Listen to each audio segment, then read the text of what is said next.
I am Robin Bennett, one of the co-founders of the Dog Gurus. Susan Briggs over there as well. She's the other co-founder of the Dog Gurus.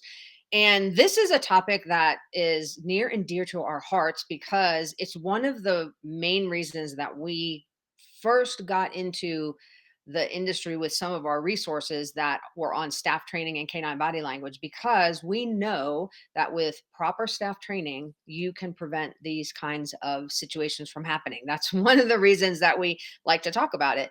But we also want to help everybody to be prepared. So, we're going to talk about fights and bites in your pet care facility today. And I think, how do you want to kick this off, Susan? I'll just toss it over to you to start with.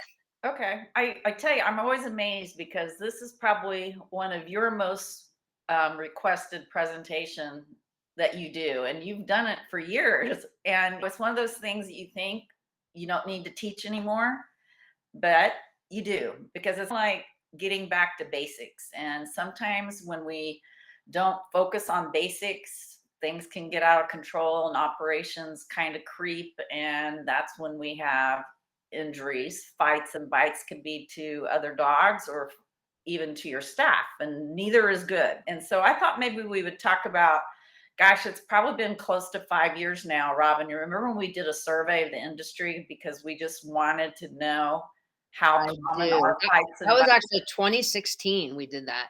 Wow. Okay, so it has been 5 years ago because we just no one had ever checked in the industry, and it's like how frequent are fights and bites happening? What should be our standard? Because that's really what we wanted to assess is what, and if for the people that weren't having fights and bites, what were they doing differently from the people that were?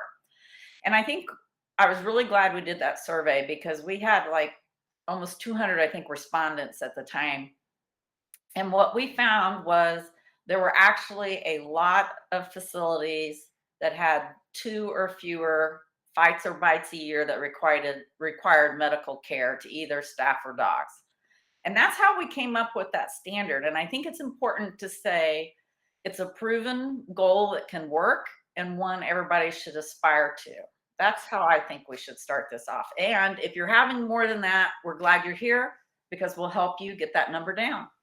Yeah, and that's, I think, is the standard that we set to say maybe you need more training or more assistance or just maybe a change in how you're setting up your daycare environment if you're having medical injuries to a dog or a team member that is more than 2 times a year. That's happening more than 2 times a year. And I remember, and we've talked about this before, I remember going to a seminar, this was years ago, where I had somebody sitting next to me. We're actually at a dog training seminar, but I was sitting next to somebody who did daycare, and we got to talking about daycares, obviously. And she had a long sleeve shirt on because it was winter, but she said to me, she goes, "Oh my gosh, well, my dogs are like always jumping on me and they're getting into scuffles and they're causing all kinds of problems." And as we talked, I was like, what's happening in your daycare is not normal. But at that time, we didn't have the statistics behind it. And it was earlier on when we first started getting into the industry. But now we do know that more than two fights or bites a year that require medical attention means there is a problem. And one of our pet peeves is the facility owners who have an incident, and you'll see this in the paper all the time, and we get these news alerts when something happens in a daycare or boarding facility, and sometimes we get called about it. And a lot of times in the newspaper article you'll hear an owner say, "It's just to be expected, fights and bites, you're going to have injuries, you're going to have this kind of situation. We just want to tear our hair out," because that's not the standard we want to set, and we know that there's a better way of doing it. So that's the first thing, is to just assess your own facility. How many situations do you have?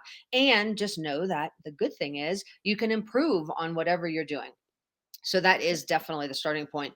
I think the other thing we always start this kind of conversation out with is by saying we are going to talk about what to do if it happens, because that is one of the most common questions we get. It is, as Susan said, one of the most frequently requested presentations that we get. But we also want to say that prevention is more important than probably just dealing with teaching your staff how to break up a fight. That's definitely important. But the more important part is the prevention. And the two methods of prevention for this are, number one, staff training, like having a well trained staff who is supervising the dogs in your facility is paramount. You, even if you have great dogs If you don't have the staff trained to actually manage and monitor those dogs, you're going to end up with fights. The other number two is good dog evaluations, which means that you are actually assessing those dogs before they come into your play group to make sure that they are suitable for playtime and they want to be there and they're enjoying themselves. So, those two things, dog evaluations and good staff training, we're not going to go into detail on those today, but I just want to stress that without those things, not everything else we're going to talk about is becomes a whole lot more critical, because you're going to have a lot more fights and a lot more bites. We don't want that. We want you to reduce the fights and bites by having good training and good evaluations. So, with that, let's talk about if you have a fight breakout. So, what, and when I'm talking fights, or when Susan's talking fights right now, we actually are talking about two dogs physically intervening with each other, not just a dog that stands up and barks or growls at another dog and then goes and lays back down, or dogs that snarl at each other. We're talking about the dogs have made contact and they're in some kind of a physical altercation. Hopefully that doesn't last very long. Right. But in that situation, Susan, what are some of the tools that you would recommend having in the facility to help with this sort of thing? Yeah, it definitely starts with your leaders and body language. Hopefully, if the dogs perceive the staff that are there as the leaders, their just physical movement and approach to the fight could stop it. Likely it wouldn't, but that would be the first thing, is to physically go there. Now, you do have to, you don't want your staff putting their hands around the mouths, because that's going to probably result in a bite, but just physically approaching and making a loud noise. It could be a loud hey. I think you call it the hey command. This is the one time you'd probably Yeah. approve of the hey command, but that's if you don't use it all the time. I think this is part of the reason why we talk about having loud noise making tools, but you can't use them frequently because then they won't work when you have a fight. So some people have like the air horn for boats. That's pretty extreme. And we wouldn't use these tools normally because they will punish all the dogs in the group because they're not pleasant. But again, in a fight situation, you need to break up the And I would say that hopefully, if you have been working, one of the things that we always recommend doing for your staff to do is to work with the dogs on a routine basis on basic obedience cues, primarily group sits and wait at the gate, which isn't as applicable in this situation. But the third one that we always talk about is doing recalls. And all of those exercises help for that awareness of the dogs that there is somebody in the room that they should be paying attention to. Susan and I have literally gone to places where the dogs have no idea there's any humans in the room. So we went to one facility where two dogs were playing, and Susan went over to them and literally stood on top of them, stood above them. They were playing in between her legs now, and they did not have any awareness that she was there. So and those are dogs that were just playing and having a good time. If your staff cannot get the dogs to respond in a benign, like non-distracting environment where they're really just playing, then that's something to work on. So really, one of the reasons we recommend some of those obedience cues is it helps to build that bond between the dogs and the humans who are supervising them. And that's going to help you a lot when a fight breaks out, because like Susan said, if you can approach them and you're saying hey or no, or you're making a loud noise, most of the time you're going to get those dogs to look up at you and say, oh, I guess I shouldn't be doing this. And right. hopefully that's enough to get them to separate. But that requires some training and work up front that your staff can do day to day. So that's the good thing, is they're there so they can do it anyway. Yeah. The other thing, and so loud noises, we do recommend the air horns, the marine boating air horns. They have little pocket sized air horns that you can just press a button. It makes a super loud noise. We sometimes, if you have metal bowls in your facility, you can pick up those bowls and clash them together. That will make a loud noise. Sometimes, if you have any kind of metal on metal type of noise, but as Susan said, this is punishing every dog in the room, which is why you don't want to use it all the time. It's only used for situations like this where it's absolutely important to do. So that would be the first step. I also like to say have something handy that you can throw near or on the dog. So something that's not going to hurt them, obviously. But I have been known to move chairs into the dogs or move play equipment into the dogs where you just push it towards them. You're basically trying to startle them enough so that they separate. Throwing something on the dogs like a blanket, and somebody, I think Kyle had said, we use weighted blankets and water buckets and dog whistles. So all of those things, dog whistles would make a loud noise, water buckets can make a loud noise. I'll talk about using water in a second. And then blankets, and I like the idea of weighted blankets, so that's cool too. But you're throwing something on top of the dogs. Again, the idea here is you're disorienting the dog because now suddenly they're in the dark and they can't see. Hopefully they will separate. So that's the point behind all of that.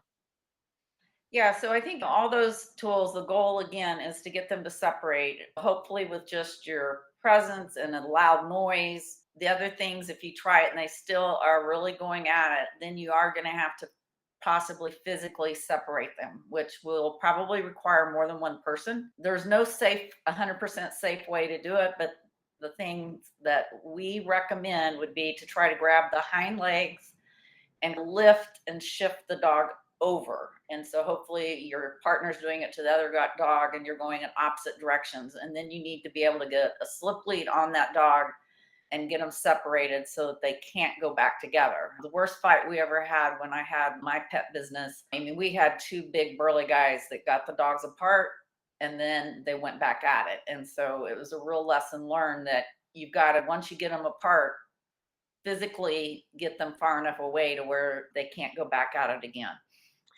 And I will say that we typically recommend that staff members have a kennel lead on their body when they're moving around the facility. If you've talked with Susan or I in the past or seen a lot of materials, we do recommend dogs play naked, which means they're playing without collars most of the time. A lot of people don't like to have the dogs play without collars because they like the comfort of being able to grab a dog by the collar if they need to move them, which we totally understand. But what Susan and I will tell you is when you make your staff work with dogs without collars on, your staff gets 1,000 times better at body blocking. They get 1,000 times better at using their body to move the dogs because we don't recommend physically grabbing a dog by the scruff or that kind of thing. So if you don't allow that and you don't have collars on, guess what? Your staff gets really good at managing dogs with tools like redirection and blocking, body blocking, and splitting the dogs with their body. But they also get really good at lassoing dogs. And it Yeah. sounds silly, but they do. They get really good at throwing a slip lead over the dog because you're having to do it every day when dogs have to go home. So you're grabbing a dog and throwing a slip lead on it and taking them out. They get really good at that, which comes in handy if there is a fight. Because Susan said, when you separate those dogs, you can't just separate them and let them go again. You also, if you are having to grab the dog to separate them, and they're in a high state of arousal and they've been in a fight, there's very likely to turn around and want to bite you. So typically when we are separating them, we would say, move them, throw a slip lead on, get your hands off of them so that you don't get bitten. So all of those things go back to if your staff's already used to handling dogs with just without collars on, it's going to help them in this type of situation. It sounds counterintuitive, but it really will because they've gotten better at their dog handling skills in general. I will go back real quick. The one other thing we didn't mention that we would recommend as a last resort before having to grab them is there is a citronella based, it's had a million names since we've started recommending it, but I think now it is called Pet Safe, which I think is the other one Kyle had recommended. And that is something you can spray at the dogs. It is going to, people ask me, well, is it going to hurt their eyes? Yes, it's Yeah. going to sting. It's going to have, it's going to irritate their nose. It's not something we would want you to do. But again, because everything the dog gurus recommends is all based on positive reinforcement, this is the scenario where we need to separate the dogs. So I would probably use some tools like the Pet Safe when I wouldn't normally use that. Same thing with the loud noise, same things with throwing the blankets. All of those are fairly punitive tools, which we would not recommend on a daily basis. But in this situation, if you cannot separate the dogs, you need to do something to get them separated so that they don't hurt each other. And hopefully you can do that relatively quickly. Yeah. So that's another tool that I would have. And for those tools that we mentioned, I would have those in every room where there are dogs. You can't have just one set of those and they're like in the lobby, 'cause that is not going to help you if a fight breaks out. So if you've got wherever you have dogs in play areas, you have to have a set of those tools in every play area that's easily accessible. If your play yard is huge, or let's say you're outside and you have 2 acres, then you may have to have your staff carry those things on them. So it's really a matter of how quickly can you get to them, because time becomes really critical in this situation. The other thing is I would plan before we go into once the fight's separated, we'll talk about that in a second. But I would also plan some type of a signal or way for whoever is watching those dogs to signal other employees in the building that there is a problem, because you do want to have other people come in. I will tell you, if unless you have soundproofing everywhere, the Yeah. sound of a fight is a sound you will know somebody needs help. Right. So you just need to make sure your team knows, hey, if you hear something really wacky going on, everyone needs to go help. Obviously, secure whatever dogs that person might be managing. If it's on the grooming table, we don't want to just run away from a dog on a grooming table, for instance. But some places have a lot of soundproofing, or maybe you're outside and nobody can hear you inside. So then you have to have a method of announcing to other people in the building that you need help if you're the one that's back there with the dog. So make sure you have that in place as well. Yeah, and they should call for help even before they initiate breaking up the fight, because you will need that. And I know before we go into what to do after a fight, you wanted to talk about water, Robin. So I don't Oh want you to yeah, skip so I get this question all the time is can we cuz you hear this all the time that pour water on the dogs, it'll help to separate them. And that might work, but the that usually only works if you have a hose of water. If you just have, or if you have a really large bucket of water, or like a pool full of water, which probably you aren't going to be able to pick up. So that's a whole separate issue. But if you're just talking about you're going to pick up the drinking bowl and pour it on them, unless they're really tiny dogs, that's probably not going to be enough water to effectively stop the dogs from fighting. The whole reason water works is not just because dogs don't really like water. Most dogs don't care if they get a little bit wet. The reason it works is you're trying to startle them. So again, it has to be enough water that they're like, whoa, what the heck was that? And then if you're, let's say you're outside and you have a hose nearby, if the hose is not on, and it depends on how close it is to go turn it on, you may not have time to run to the building, turn the water on, come back to the end of the hose, and then hose them off, like depending on where the water and where the fight is happening. So I just always like to talk about that, because people are always like, my first instinct is to throw water on them. And to me, that's just a wasted step unless you've got a significant amount of water right at your handy disposal. So that's the other thing. The other real quick thing I will say before we talk about after the fight, when that fight happens, what is most surprising, I think, to most people is that you do get a lot of dogs that you thought would never ever, like your really shy dog that you would never think would get involved, are some of the worst offenders when a fight breaks out. It's almost like they're like, now's my chance. They're distracted. I can bite them in the butt or whatever. So one of the biggest things that we recommend when you have other people who are coming in to help is there's obviously going to be 1 or 2 people helping to separate the dogs who are fighting. Anyone else in that room should be clearing the room of every dog in the room. And that means putting them in crates, putting them in enclosures, putting them in, and you might have dogs in places you don't normally have dogs. So some dogs might end up like in the bathroom. Maybe you don't normally put dogs in the bathroom, but they might end up there temporarily. You might have 4 dogs in an enclosure where you would normally just put 1 dog in an enclosure. So if you've got, this is also one of the reasons we recommend having enclosures and some safe places for dogs in your playroom floor, is that you can use them for these kinds of things. But you want to move as many dogs as possible. That is just going to help overall get things calmed down once the dogs separate. But I'm always surprised because there's some dogs that are, you would never think they would get involved, and then there's sometimes the worst dogs that get involved. And there is obviously a certain level of arousal that happens when a fight breaks out, not just for the humans, but for the other dogs in the room. So moving dogs wherever you can move them, into the double gated area, into any safe enclosures, into any safe bathrooms, or wherever, whatever is handy. And I would walk through that with your staff so that they know where they can do. So we'll talk about fight drills right. after we talk about what happens after the fight. So back with what happens after the fight. And if you guys have any questions, let us know. I did just notice that Janika had asked, What loud noise devices would you suggest again to distract them? So the two most common things that we see are just metal on metal. So if you have metal bowls, just picking them up and clapping them together is usually going to make a pretty loud noise. It has to generally be metal on metal though. If you just take a stainless steel bowl and hit it against a wall, it won't make that much noise. If you've got stainless steel, or not stainless steel, if you've got aluminum fencing, then the posts sometimes are metal. You can hit it against that. And then the marine air horns, marine boating, not marine military, just to make that clear, since I'm a Marine. But the boating, people that go boating, there's boating air horns, which are safety air horns for marine life, whatever. But they're little, they're small, they're like really a small little compact thing. But when you press the button, it makes a really loud noise. Again, you just don't want to use those things on any other in any other situation because it's going to scare every dog in the room. And your staff. It's going to be scary for everybody. Yeah. So, what do you do after the fight? If it is a really serious fight where two dogs have went at it and hashed it out for a minute, which a minute feels like an hour when dogs are fighting, you definitely want to do what Robin said and put all the dogs up because everybody's energy level and arousal is high. So basically, that play area needs to be shut down for some time until everybody's arousal and energy levels drop.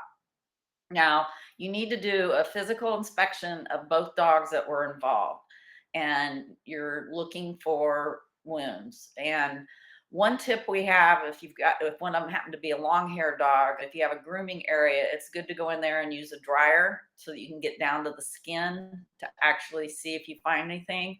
The other tip is wait 30 minutes and check the dogs again because sometimes it takes a little while for those wounds to open up and to bleed or anything. And the worst thing that can happen is that you think there's not an injury. And then when the dog goes home, the parent finds an injury. So you'll also want to check any other dogs that were near the dogs that were fighting because you may have injuries on somebody that you didn't even realize got involved. And of course, you do need to call and talk to the pet parents of both dogs, or at least let them know there'd been an incident and you're assessing it, and you may want them to allow more time at pickup so you can have a conversation of everything that happened. You do have to assess whether veterinarian treatment is required. And if that's the case, then we would recommend that you go ahead and take the dog to the veterinarian, let the pet parent know you're going, and they can meet you there. You have your own policy, whether you use their vet or your own vet, but it's definitely important to be honest and communicate with the pet parent that there's an injury and what's happening and that you're seeking treatment. So that's why it's always good to have multiple people in your facility in the event that someone does need to transport a pet to the veterinarian, that you've got the resources and staff on hand to do that. Yeah, and I would just really stress that going over those dogs that were in the fight, the ones that you know were fighting, really has to be a nose to tail check. And we talk about a 9 point safety check. We talked last week actually with about pet first aid, and on that call they also talked about how to do a nose to tail check. But sometimes people are like, oh, I'm only going to check the neck because that's where I saw they were grabbing the neck. Dogs, I'm just going to tell you, dogs bite with amazing speed, and they can bite 3 to 5 times in the time.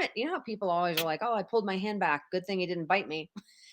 That's because the dog didn't want to bite you. If he'd have wanted to bite you, a dog, in the time it takes you reflexively to pull your hand away from a dog, they could bite you 5 times if they wanted to. So the point of that is that they can be really fast, and they may have bitten the back leg and then gone back to the neck, and you would have never even noticed it. So it's just really important to do an entire check of the dog, even if you think there's no way he could have gotten a bite on his hindquarters or a bite on his back foot or whatever. Just check the entire dog. And then, as Susan said, you want to check them throughout the rest of the day. So if you check them, you don't see anything, you're like, oh, good, no injuries. Just keep checking them all day long. I would be checking that dog because it is possible that you'll see something later, especially with a puncture wound. Those will take a while sometimes to start bleeding if it's a single puncture wound. So good news is it's a single puncture wound, but the bad news is that sometimes you don't see that right away, especially on the long-haired breed. So you definitely want to take your time with that and just be able to reassure that pet owner that I've checked them X number of times and we haven't seen anything. And obviously by then they would know that the incident happened as well. All right. So, what about kicking the dog out? Because that comes up usually all the Yeah, time too. that always does come up. And this is when I loved the bite scale that's in off leash dog play, because that was always the, issue. This is the first thing that's happened. Do we dismiss the dog from play group? The bite scale, and if you haven't seen that, it's Ian Dunbar's bite scale, classifies the level of bite. And a level 3 and above, we put in off leash dog play means the dog is not appropriate for group play interaction. And that's really just a single bite that's, I don't know, was a quarter of Yeah. the canine tooth. Yeah. So it's a pretty high bar. But again, daycare and group play is not a necessity for the health and well-being of dogs. So my whole self check on this is, what if you said, yeah, we're going to let that dog stay? And then let's say a month later, something happens and that dog gets into another altercation. And the pet parents of the dog that got bit the second time asked you, did you have any idea this could happen? Yes, you did, because it happened a month ago. So I would not be able to sleep at night if I knew I was putting other dogs potentially at risk. And the other thing that's great today, Robin, is there's so many other options that you can provide that do help dogs still come to your center and have a great day with the enrichment activities and things that it's not so traumatic, in my mind, dismissing dogs from group play, because there's so many other options you should have in your center for that dog to do. Yeah, that's true. When I had my center and I was dismissing a dog, I was usually referring them to an in-home pet sitter or a dog walker Right. that I had a relationship with. But now there are so many for many facilities, there are a lot of other options, enrichment daycare being one-on-one care being another, or a lot of pet care facilities now often do offer pet sitting and dog walking. So at least you're keeping the dog within your facility, but definitely have those resources. If you can't offer them, don't just send the person out without giving them some tools. So hopefully you have relationships with others in other pet professionals in your area. So if you can't help the dog because you don't have those services or activities, then hopefully you're able to refer them out to somebody else. I did put a link in the comments to the bite scale by Dr. Ian Dunbar. It is often used and we do recommend it all the time. It's a little subjective because it talks about the length of the injury versus the size of the canine, the tooth that may have caused the injury. But the bottom line of what you're looking at is, for a trainer, generally 3 and above means you're doing behavior modification with those dogs. So from a training standpoint, there's a totally different level of training required from 3 and above. And then, as Susan said, from the daycare environment, it is something that that dog needs some assistance and probably isn't suitable for off leash play. Again, meaning that most daycares, when Susan and I are talking about daycare, we are talking about daycares that exist so that dogs can play with one another. We do recognize that there are trainers out there that offer daycare in a way of doing as a way of doing behavior modification. So you might be able to take that dog on and do training with it, but that's really what we would consider training, not daycare. So daycare for us is all about those dogs want to be there, they enjoy being there, they want to have fun, and if the dog has already bitten at a certain level, the chances are that's going to be the level it bites if it bites again. So we just don't want to have that risk. So that's really the factor for us. And it doesn't matter if it was the first time. If it was the first time and it was a bad bite, I'm not giving that dog three chances. So I know for some centers, they do have a three strikes and you're out rule, but I would not be basing that on just three of anything. If it's a serious bite, then that dog should be out before three is up because you don't want to have that happen three times, frankly. I know you've talked about behavior modification. I know this was something when I was an owner, because I wasn't a trainer or anything. The question that I had that I think some other people may have, let's say you put that dog in behavior modification and the pet parents are saying, we really want him to be able to go back to group.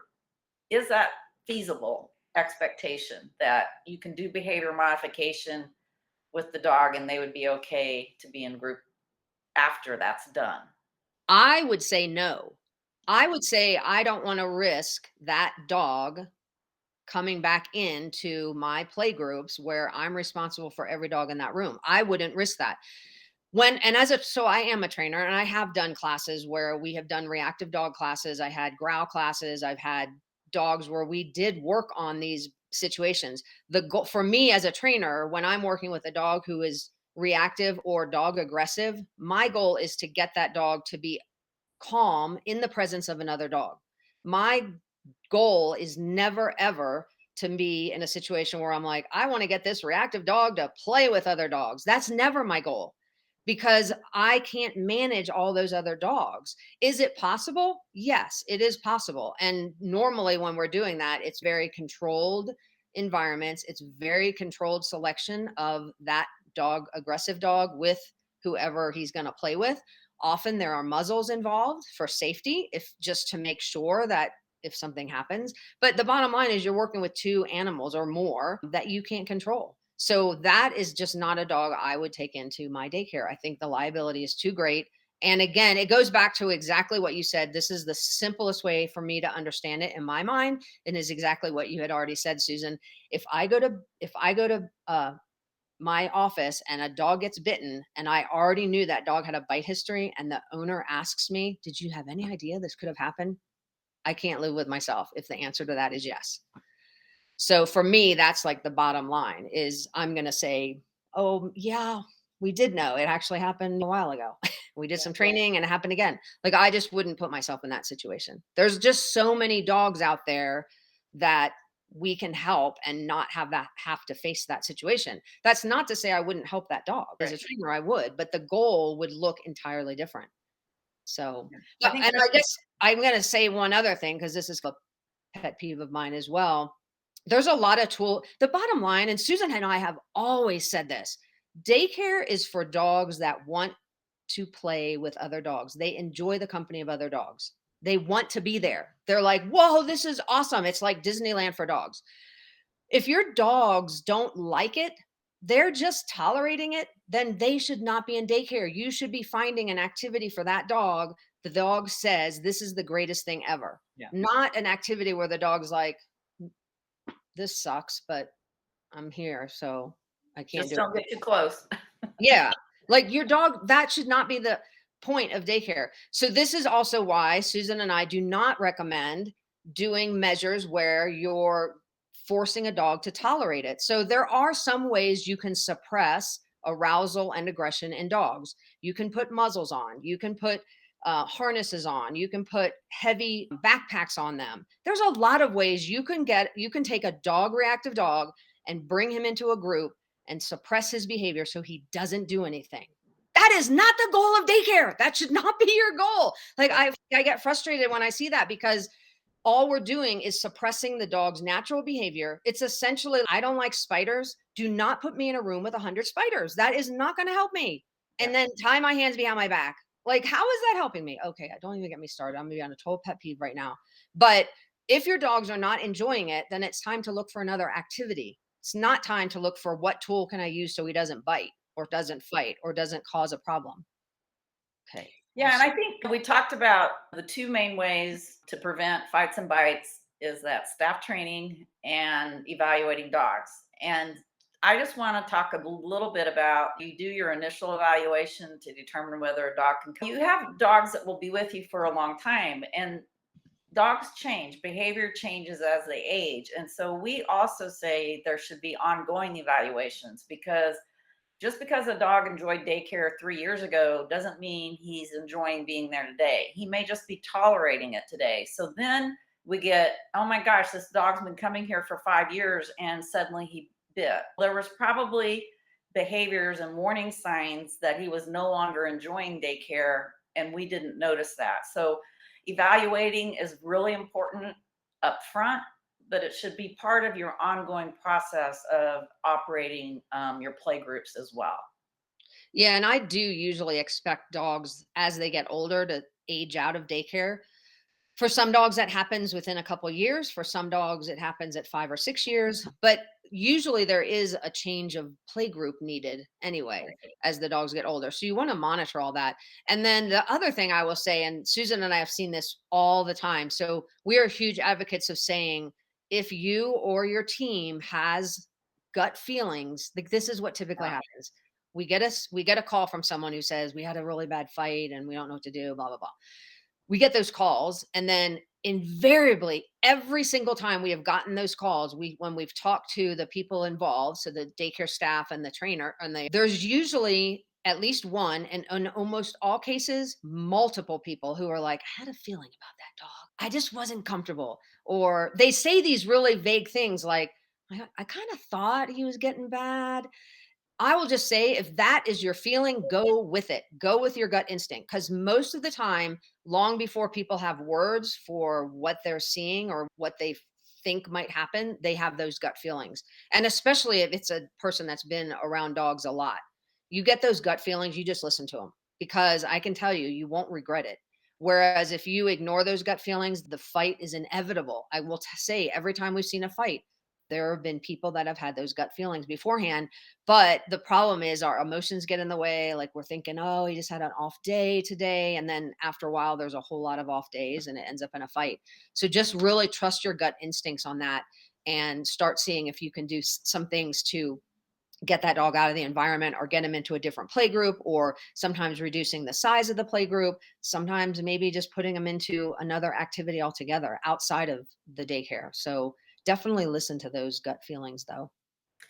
Yeah, and I want to come back while you look and see if we have questions, because we are happy to ask questions. And usually there's a lot of questions on this topic, and there's no stupid question. We want to help you do better. And so we started out with kind of our standard. If are you having too many fights and bites in your center? Our standard is, if there's more than two per year that require medical attention to either an animal or a staff member, yes, you're having too many. And it's time to look at your operations. And that does include bites to staff members. I think sometimes we think those aren't as serious, but to me, they are. And especially right now when you're having a hard time hiring and keeping staff, they aren't going to want to stay if they're getting bit. That's just not a pleasant work environment. It's, I would say, a dangerous work environment. So it wouldn't surprise me if right now people are having more incidents, and they may not be fights yet, but more incidents, just because I know there's a lot of new staff members that have been brought on and trained probably quicker than you would have liked, just because you really needed them. Now's the time to go back and get that thorough training re-caught up. It's going to be important. Don't think, oh, they've made it this far, everything is okay.